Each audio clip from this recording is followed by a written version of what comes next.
Estamos saliendo, vamos.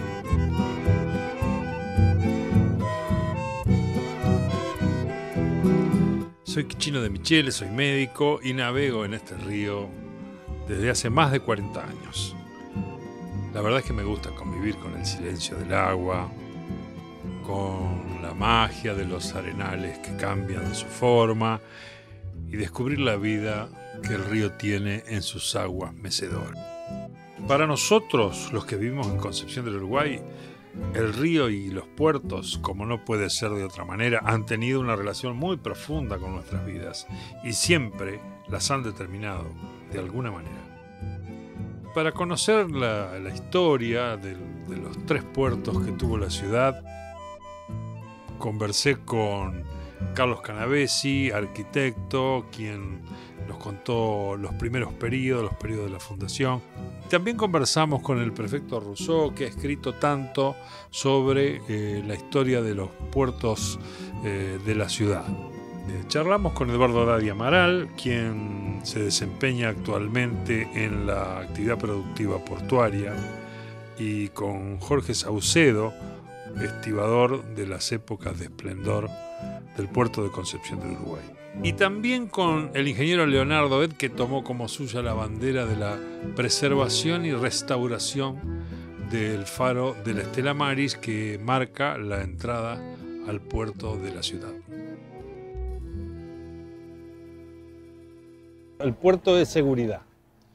El puerto tiene una cosa para la gente que navega a vela, que es seguridad. Cuando entraste al puerto, entraste a la zona segura. Concepción del Uruguay naturalmente ha estado vinculada a sus puertos porque ellos le dieron vida y además la proyectaron al mundo. Es interesante saber que la historia habla de 1, 2, 3 puertos que tuvo la ciudad. Pero a mí siempre me pareció que el primero de ellos, el barrio de la Fundación que lo rodeaba, tenían una atmósfera especial, misteriosa y diferente.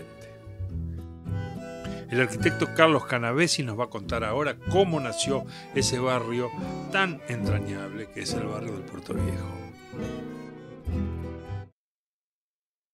De lo que es hoy el edificio de la Universidad Tecnológica Nacional, se fue gestando la primera expansión urbana que conoció Concepción del Uruguay a partir de su plaza fundacional y que es precisamente lo que hoy conocemos como barrio del Puerto Viejo. Este fue el primer barrio que se consolidó producto precisamente de la actividad portuaria en la zona sur de nuestra ciudad.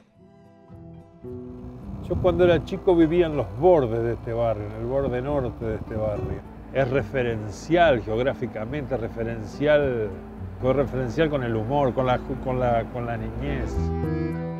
En realidad se trataba de una zona portuaria, no de un puerto propiamente dicho, dado que prácticamente nunca contó con instalaciones de infraestructura especiales para la actividad portuaria.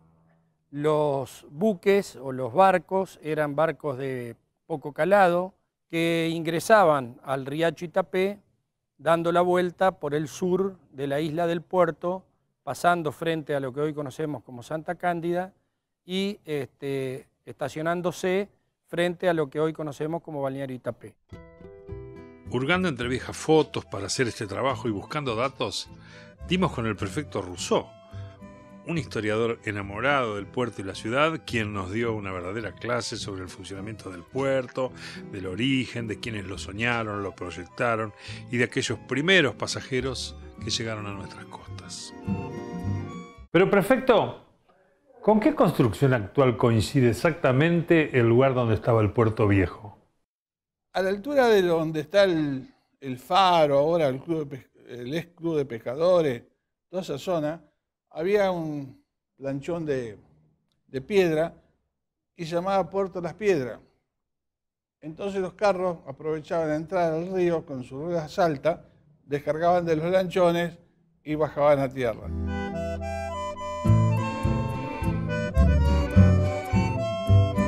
Es el Palacio Santa Cándida, que era la oficina de administración del saladero de Urquiza.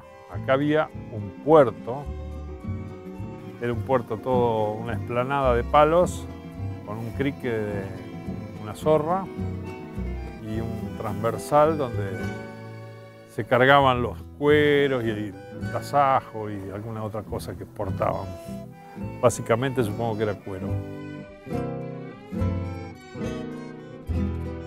En el año 1847-1848 va a haber dos acontecimientos que van a dar sustento a la actividad portuaria y que van a contribuir de alguna manera a fomentar su mayor movimiento naval. Uno va a ser la creación por parte del general Justo José de Urquiza del Saladero Santa Cándida, una de las instituciones industriales más importantes del país para la época, ubicado en la margen derecha del arroyo de la China, a pocos metros de la zona portuaria de la Concepción del Uruguay de entonces. Y el otro hecho va a ser la construcción a partir de 1848 del edificio en el cual estamos realizando esta nota. Este edificio va a unificar la Capitanía del Puerto y la Comandancia del Resguardo, pasando a la órbita de la Nación, sirviendo directamente como aduana nacional.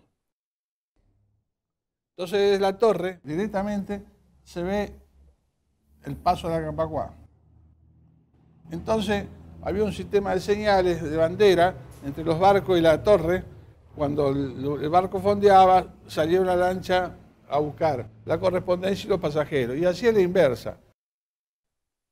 A partir entonces de la primera mitad del siglo XIX, el puerto de Concepción del Uruguay se va a transformar en uno de los principales puertos de la provincia. Siempre nuestro puerto fue muy escaso en sus instalaciones, incluso las crónicas de los periódicos de la época reflejaban esta situación, diciendo que los pasajeros prácticamente tenían que esperar o ser transbordados en el medio del campo, en terrenos bajos y a veces anegadizos. El aumento progresivo del calado de los buques echó por tierra con la idea del puerto viejo y la ciudad se tuvo que poner a pensar en un nuevo puerto exterior. Inmediatamente ya comienza a pensarse en la necesidad de trasladar el puerto de Concepción del Uruguay a la ribera del río Uruguay, dada la inmensa diferencia de calado, de amplitud que presenta el río Uruguay con respecto al riacho Itapé.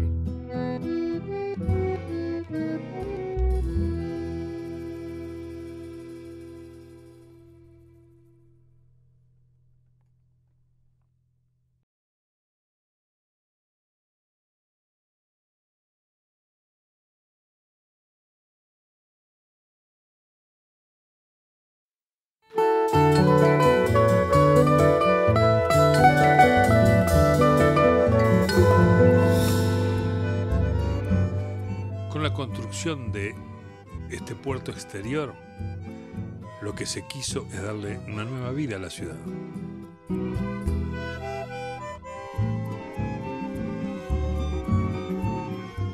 Hacia el año 1887 se va a habilitar el puerto de lo que se llamaba en esa época el puerto exterior, exactamente donde hoy está la toma de agua de nuestra ciudad, con un extenso muelle que en forma de letra T se internaba en las aguas del río Uruguay y remataba también con embarcaderos a distinto nivel. Imaginen ustedes que en toda ciudad que nace y crece junto al río, la vida cotidiana está fuertemente condicionada por el agua, y a veces dramáticamente.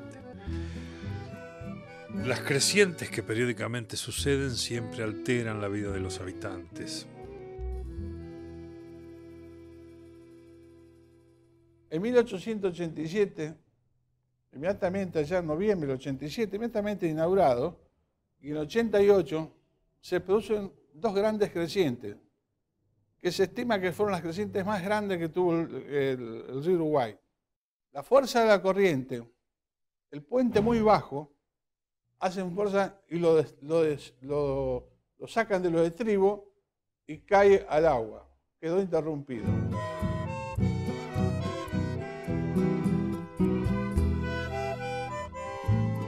A fines del siglo XIX hubo una creciente muy importante, que después se acompañó de estancamiento del agua que se tomaba en la ciudad y que contribuyó de alguna manera en el conocimiento médico de la época a que se desatara una epidemia de cólera.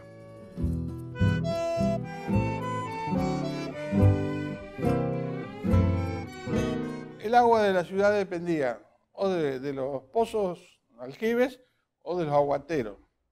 Y tomaban agua acá en la Salamanca, acá en el puerto el puerto de las Piedras, acá también en el Puerto Viejo. La gran creciente del 87 y 88 cerró la boca falsa. Entonces se puso la epidemia de cólera y le atribuyen que las aguas han quedado estancadas. Y eso produce el cólera. Entonces el intendente Carosini, que estaba en esa época, gestiona la nación, la construcción de un canal sanitario paralelo a las vías. El canal se hace a pico y pala, tiene 635 metros de largo por 3 metros de ancho y 60 centímetros de profundidad.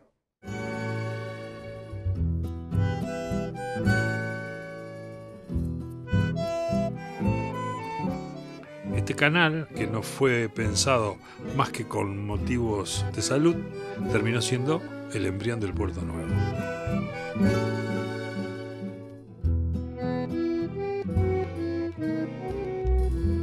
Aparece en escena el ingeniero Henry y él ve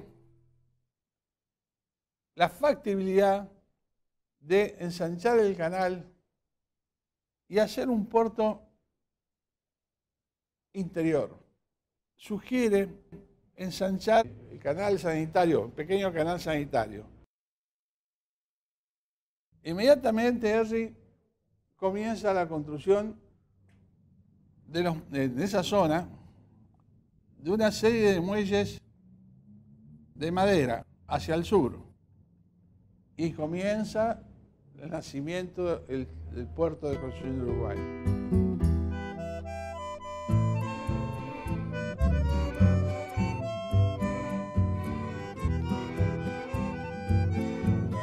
Fue un puerto muy activo durante muchos años, mientras no se habilitaron los puertos grandes sobre el río Paraná como Rosario o Puerto San Martín. Es decir, toda la producción de la Mesopotamia salía por acá.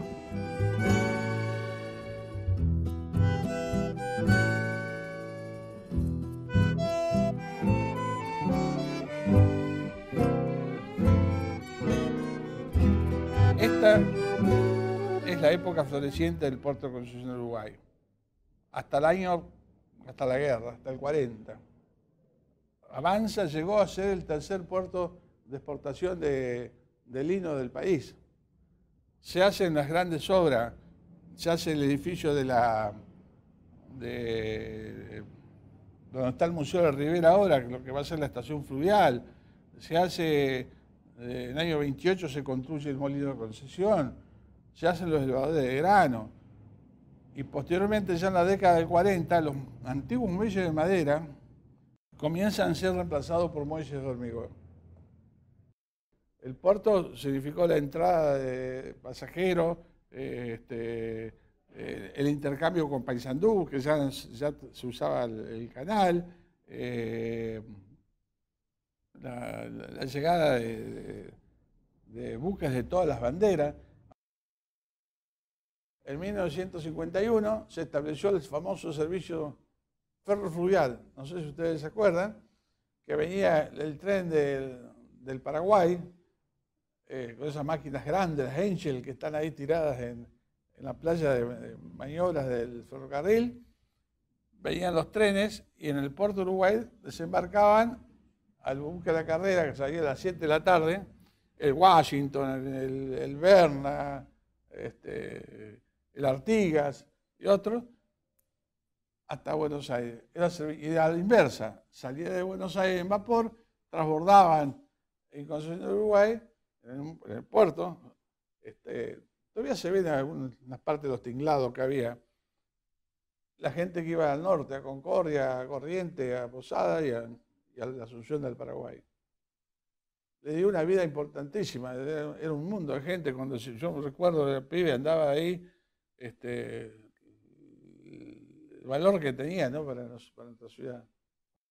Inclusive la barraca americana, que me olvidé hablar, que es un hito importante comercialmente del puerto, llegó a tener muelles propios, hacía importaciones de madera directamente de Estados Unidos a Concepción del Uruguay y cargaban cereales directamente de Concepción del Uruguay a Europa, ¿no?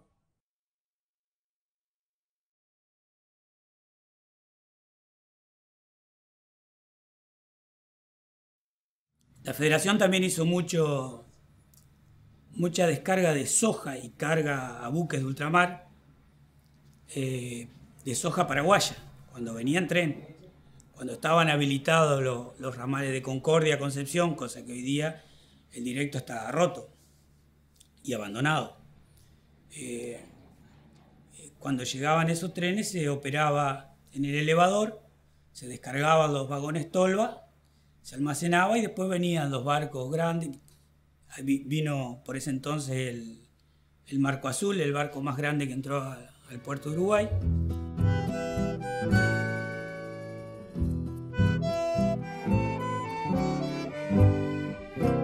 En un momento no podían creer la cantidad de bolsas que se cargaban por cada turno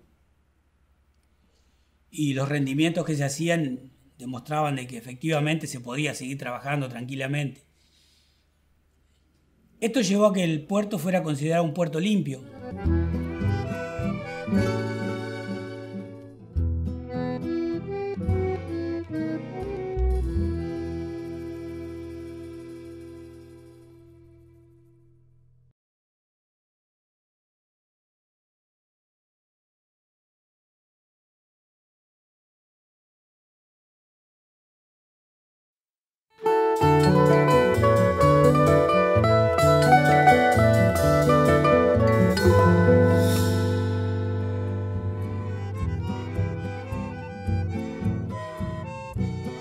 Estela Maris es clásicamente la Virgen de los Navegantes.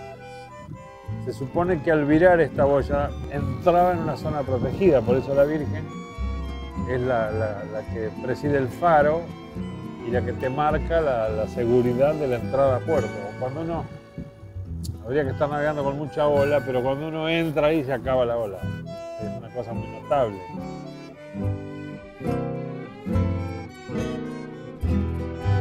La Estela Maris, el espigón tiene 140 metros. O sea, está internado el faro, está internado a 140 metros en el río Uruguay. Y hasta el año 82 el espigón estaba entero, o sea, uno desde la isla llegaba caminando por arriba del espigón, se llegaba hasta la Estela Maris.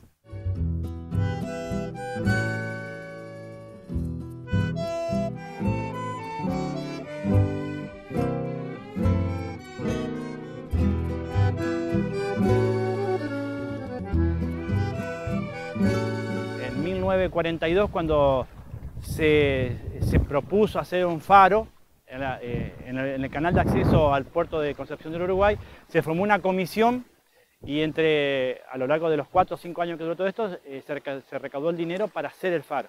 Es decir que otra cosa importante, interesante que tiene esto, que fue hecho con dineros de la ciudadanía.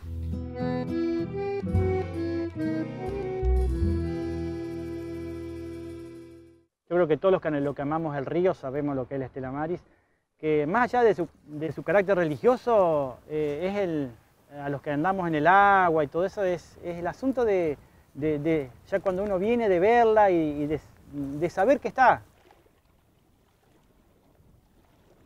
Y de noche ya se ve la luz de la Estela Maris titilando, ya dice, uy, allá está la Estela Maris, es prácticamente como si uno estuviera hacia acá. Y en la noche eso es impagable. La Estela Maris con el espigón, o sea, toda la obra asociada al faro Estela Maris, está puesto en el beril izquierdo del canal de acceso a Río Uruguay. Con lo cual, está tan bien pensado que estando bien el espigón, el canal de acceso se autodraga. ¿Por qué? Porque la corriente del río Uruguay, que viene desde el norte, golpea en el espigón, se desvía y al desviarse se forma una corriente de chorro que va todo a lo largo del canal de acceso al puerto de Concepción del Uruguay, y eso hace que se vaya dragando.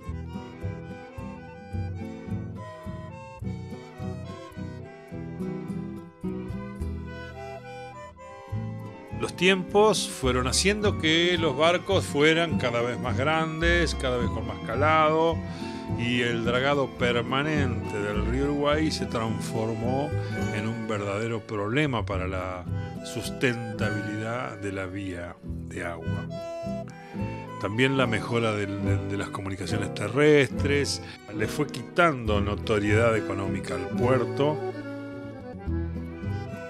El Ministerio de las Públicas, desgraciadamente, en una acción sistemática, fueron achicando, los planteles de dragas fueron reduciendo y prácticamente lo extinguieron, que era el gran factotum, tanto tenía el dragado y el balizamiento, cosa importante para la navegación.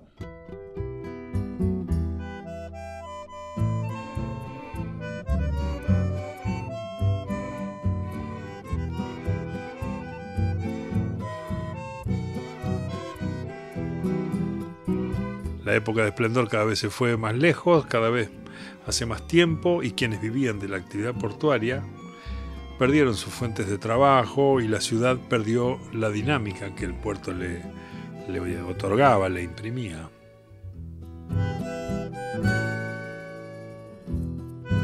Básicamente es una cuestión de nostalgia, porque siempre nos gustó el agua, siempre anduvimos en el agua y verlo como va siendo abandonado y deteriorándose sin que pareciera que se encuentre una salida o una alternativa o una reformulación.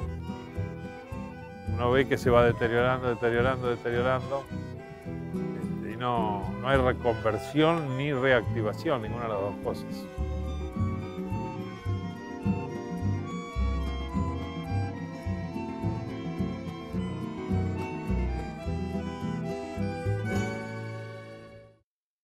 A consecuencia de la falta de dragado, nos vimos, todos aquellos que estamos involucrados en esto del puerto, de la operativa, de logística, nos vimos muy perjudicados.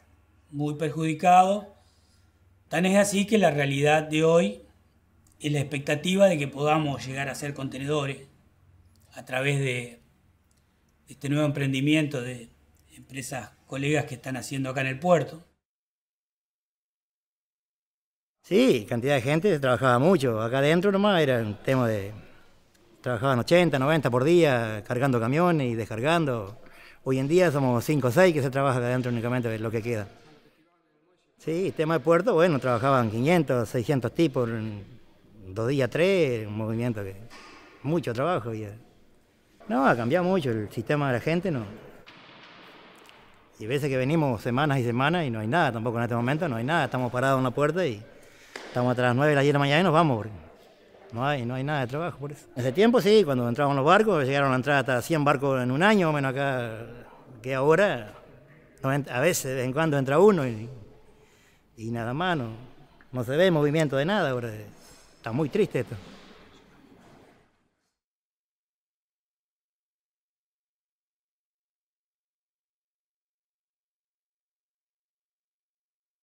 Y la realidad nuestra hoy es, como te decía, esperar, tener esperanza de que esto va a cambiar y no bajar los brazos, siempre seguir tratando de que esto vaya para adelante. Es de esperar que alguna vez surjan políticas de reconversión de este puerto que ha significado tanto para la ciudad y para sus habitantes. Seguramente que pueden proyectarse alternativas válidas de transporte de bajo calado que finalmente reactualicen la dinámica portuaria.